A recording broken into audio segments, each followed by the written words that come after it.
Hey what's up guys, welcome to my channel. इससे पहले की वीडियो में मैंने शॉर्टली मिडिल इंग्लिश या एंग्लो नॉर्मल पीरियड को समझाया था।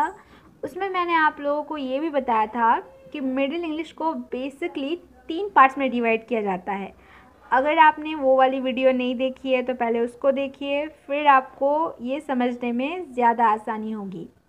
सो मिडिल इंग्लिश पीरियड को 3 पार्ट्स में डिवाइड किया जाता है।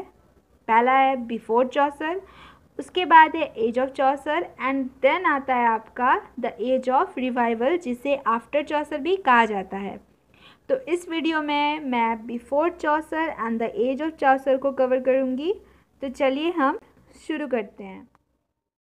सो गाइस, वैसे तो मिडिल इंग्लिश पीरियड की जो शुरुआत है वो 1066 से मानी जाती है, मगर कुछ स्कॉलर्स का ऐसा मानना है कि जो मिडिल इंग्लिश एज है वो चौसर से ही शुरू होती है, क्योंकि 1066 से लेकर 1200 का जो टाइम पीरियड है उसमें ओल्ड इंग्लिश में फ्रेंच वर्ड्स इंक्लूड हुए थे।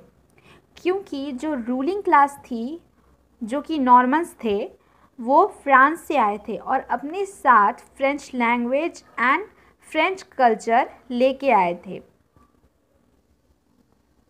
तो देखते ही देखते फ्रेंच जो है वो इंग्लैंड की नेशनल लैंग्वेज के रूप में उभर कर आने लगी, और जो एजुकेटेड लोग थे वो फ्रेंच लैंग्वेज बोलने लगे, और जो अनएजुकेटेड लोग थे वो ओल्ड इंग्लिश में ही बात करते थे। तो ओल्ड इंग्लिश लैंग्वेज जो थी वो दबने लगी थी।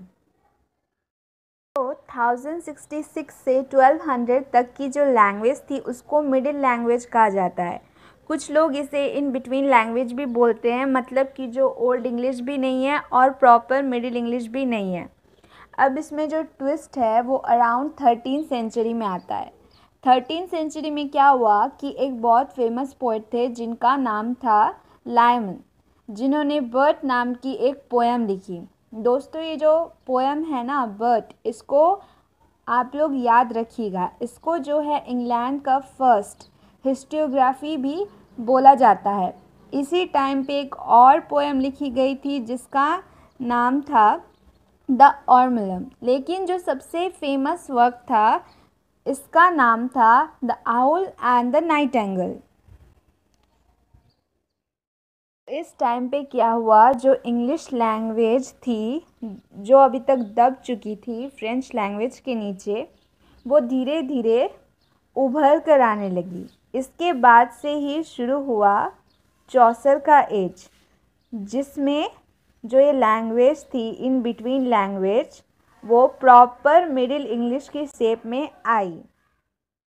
तो गाइस, अब हम चौसर के बारे में बात करते हैं। चौसर का जन्म लंदन के एक व्यापारी परिवार में 1340 में हुआ और 1400 में ही इनकी डेथ हो गई।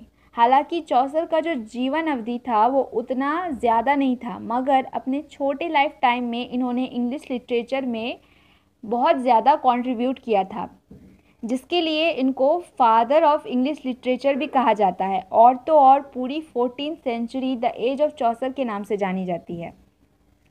उनकी पर्सनल लाइफ के बारे में ज़्यादा जानकारी नहीं है। तो जैसे कि मैंने बताया, उनका जन्म जो है एक व्यापारी घर में हुआ था। उनकी फैमिली का जो रिलेशन था वो रॉयल कोर्ट तक था, जिसकी वजह से कम एज में उनको रॉयल कोर्ट में एंट्री मिल जाती है। उन्होंने किंग एडवर्ड थर्ड की आर्मी ज्वाइन करी थी और वो वॉर में भी गए थे, जो कि फ्रांस एंड इंग्लैंड के बीच में चल रही थी। और जो ये वॉर था ना वो 100 ईयर्स से ज़्यादा वक्त तक चला, मगर ये जो लड़ाइयाँ होती थी वो रुक रुक कर होती थी। 1360 में इनको फ्रांस ने पकड़ लिया और उस टाइम पे इनको छुड़ाने के लिए 16 पाउंड की रकम चुकाई गई थी। फिर 1366 में इन्होंने शादी कर ली। जैसे कि मैंने कहा था कि उस टाइम पे जो है फ्रेंच लैंग्वेज का इन्फ्लुएंस बहुत ज़्यादा था, तो चौसर भी फ्रेंच से काफ़ी इन्फ्लुएंस्ड हुए थे। इन्होंने फ्रेंच पोइट से काफ़ी कुछ सीखा था। चौसर ने अपनी लाइफ टाइम में बहुत ज़्यादा ट्रैवल किया। इनको डिप्लोमेटिक और कमर्शियल मिशन के लिए दूसरे कंट्रीज़ में भेजा जाता था। सो ये जिन जिन जगहों पर गए, जैसे जैसे लोगों से मिले, उसको इन्होंने अपने वर्क्स में बयां किया। फिर अराउंड 1372 में चौसर इटली गए इटालियन लैंग्वेज का फ्रेंच लैंग्वेज के बाद चौसर पर बहुत असर पड़ा। वो पेट्रार्च और दांते से बहुत ज़्यादा इन्फ्लुएंस्ड हुए थे। सो गाइस, चौसर के पीरियड को भी 3 पार्ट्स में डिवाइड किया गया है। पहला है फ्रेंच पीरियड, दूसरा है लैटिन पीरियड एंड तीसरा है इंग्लिश पीरियड। तो पहले हम फ्रेंच पीरियड के वर्क्स को देखते हैं।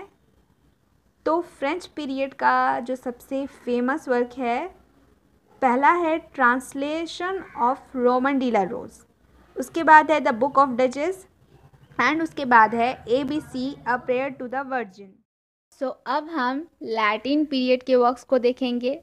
पहला है द हाउस ऑफ फेम, दूसरा है the parliament of fowls and तीसरा है ट्रायलस एंड क्राइसिड। और अगर इंग्लिश पीरियड की हम बात करें तो इंग्लिश पीरियड का जो अल्टीमेट वर्क है वो है द कैंटरबरी टेल्स, जो कि इन्होंने 1388 में लिखना शुरू किया था और ये अनफिनिश्ड है। फिर 1400 में इनकी डेथ हो जाती है। उनकी डेथ के बाद लिटरेचर एकदम डेड हो गया। 15th सेंचुरी के जो पोएट्स थे उन्होंने सिर्फ चौसर को कॉपी किया। गाइस, ऐसा नहीं था कि मिडिल इंग्लिश एज में सिर्फ चौसर को ही एक अकेला पोएट माना जाता है, और भी बहुत से ऐसे पोएट थे जिसमें सबसे फेमस थे जॉन गावर्ड, जिन्होंने अपने वर्क्स में चर्च के पादरियों को ओपनली क्रिटिसाइज़ किया। और उस टाइम पे जो है चर्च बहुत ज़्यादा पावरफुल हुआ करता था, सब लोग पादरियों की बात मानते थे। तो इसीलिए ये जो पोएट थे वो फेमस हुए बहुत ज़्यादा, क्योंकि इन्होंने जो है ओपनली पादरियों को क्रिटिसाइज़ किया।